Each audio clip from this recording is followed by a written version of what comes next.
반갑습니다. 락터 이재준입니다.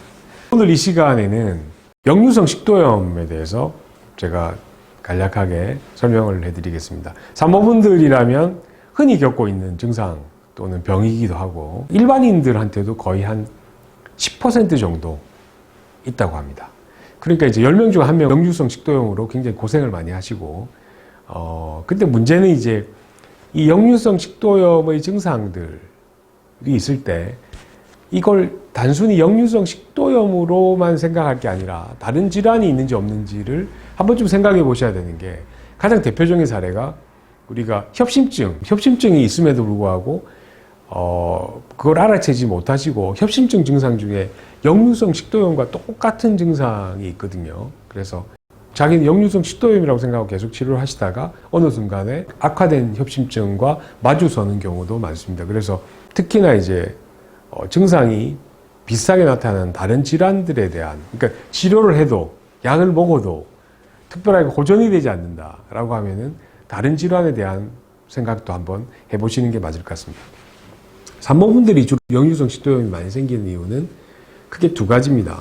첫 번째는 살이 찌게 되죠. 그리고 자궁이 커지면서 아무래도 여러분 눕는 자세나 옆으로 있는 자세가 되면 식도와 위 또는 장을 누르게 됩니다. 당연히 이게 눌려지는 상황이 되면 음식물이 내려가다가 다시 올라올 가능성이 높습니다. 그게 첫 번째 이유고, 그래서 비만, 너무 과도한 비만이신 분이라든지 그런 분들도 역류성 식도염이 잦은 이유가 똑같은 상황으로 생각해 볼 수 있죠. 복부의 지방들이 위나 장, 식도 이런 부분들을 압박할 수 있기 때문에 역류성 식도염이 잘 일어나는 것이죠. 두 번째 원인, 산모가 역류성 식도염이 잘 일어나는 이유가 뱃속의 아기를 안정화시키는 호르몬이 프로게스테론이라는 호르몬이 있습니다. 이 호르몬이 임신기간 내도록 나오는데 이 호르몬은 식도와 위를 연결하는, 그리고 위와 십이지장을 연결하는 관략근이 있습니다. 이 관략근이 평상시에 딱 조아져 있어야 되거든요. 그래야지 음식물들이 내려왔다가 다시 못 올라가는 역할을 하는데, 임신을 하게 되면 이게 그 호르몬, 프로게스테론이라는 호르몬 때문에 느슨하게 열리는 상황이 됩니다. 그럼 당연히 음식물들이 역류가 될 가능성이 높겠죠. 그래서 산모분들이 역류성 식도염을 많이 호소하시는 크게 두 가지 요인 제가 말씀드렸죠. 살이 찌고 자궁이 커지면서 위나 장을 압박한다. 두 번째는 여성 호르몬, 프로게스테론, 태아를 안정시키는, 자궁을 안정시키는 호르몬이 관략근을 느슨하게 만든다. 이 두 가지. 그러면 이제 어떻게 하면 치료를 할 수 있냐? 물론 이제 아기를 놓고 이제 정상적인 체중으로 돌아가지면 이제 임신기간 중에 생겼던 역류성 식도염들은 대부분 다 좋아지게 됩니다. 하지만 임신기간 중에 그럼 계속해서 그럼 어떻게 해야 되느냐? 첫 번째, 절대 음식을 드시고 누우시면 안 되겠죠. 바로.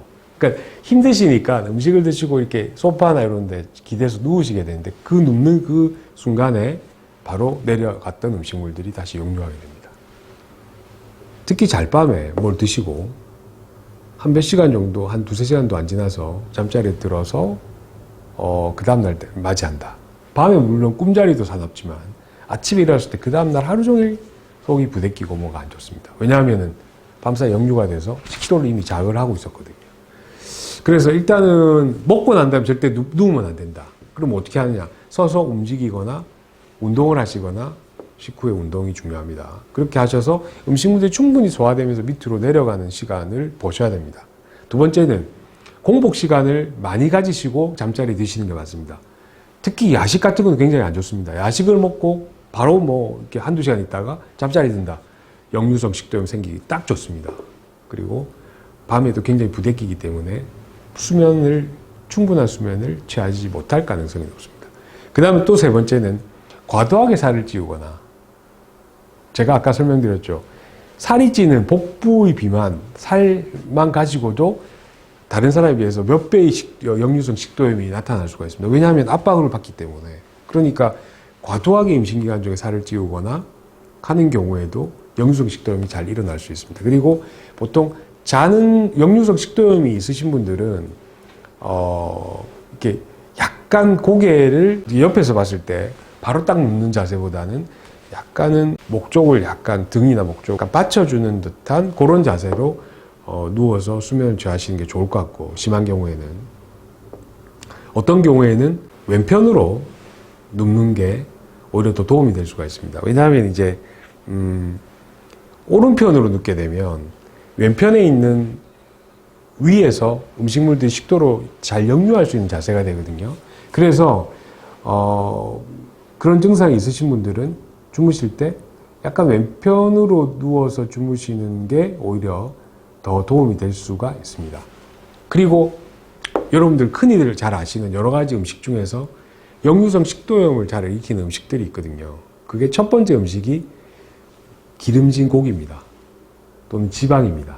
이런 것들을 과도하게 섭취하셨을 때는 역류성 식도염이 굉장히 잘 생기고, 그 다음에 여러분들이 잘 아시는 카페인이 들어있는 여러 가지 음료들, 그런 것들 또는 알코올, 물론 이제 산모분들은 흡연이나 뭐 음주 같은 건 잘 안 하시지만 뭐 그 역류성 식도염이 산모분들한테 생기는 것만 아니니까 음주나 흡연도 역류성 식도염을 초래하는 주된 범인이기도 합니다. 그래서 그런 것들도 중단하시는 게 좋고, 그래서 오늘은 산모분들한테 생길 수 있는 역류성 식도염에 대해서 간략하게 제가 설명을 드렸습니다. 이런 점들 주의하시고 10달 동안 역류성 식도염에 안 걸리도록 조심하시면 될 것 같습니다. 감사합니다.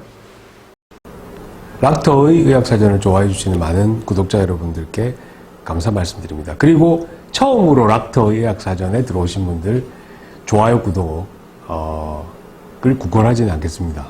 하지만 여러분들의 좋아요, 구독은 제가 락터 의학사전을 만드는데 굉장히 큰 힘이 됩니다. 여러분들의 구독과 좋아요를 부탁드립니다. 고맙습니다.